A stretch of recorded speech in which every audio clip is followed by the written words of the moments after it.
Alors vous nous faites, je dis, vivre, Palmyre, et on a l'impression qu'on y est, en 200 après Jésus-Christ. Vous racontez comment étaient habillés les hommes et les femmes, à la fois, pas vraiment de mode romaine d'ailleurs, Non, c'était plus c'était des oriental. vêtements cousus et non drapés. Les vêtements ne sont pas cousus dans l'Antiquité.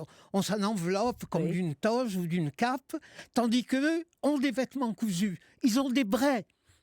Et des bijoux extraordinaires. Oui, mais alors là, c'est l'ostentation de richesse d'une ville qui était le grand port international du désert.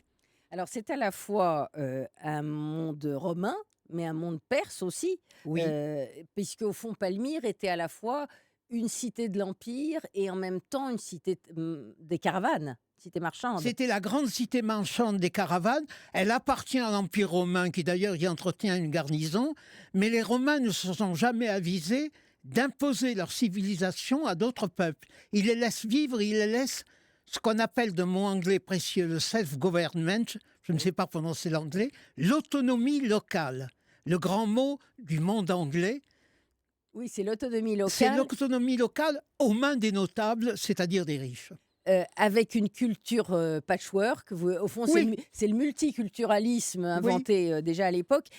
Et vous dites d'ailleurs, que la modernisation de la civilisation à l'époque, c'était aussi, d'emprunter, à presque à l'occupant, enfin ou en tout cas, au colonisateur, oui. qui était au fond une sorte de contraire de nationalisme.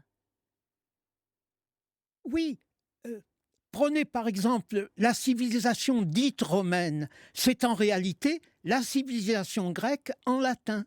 Mmh. Et la Gaule, au fond, a Bah, adopté la civilisation romaine.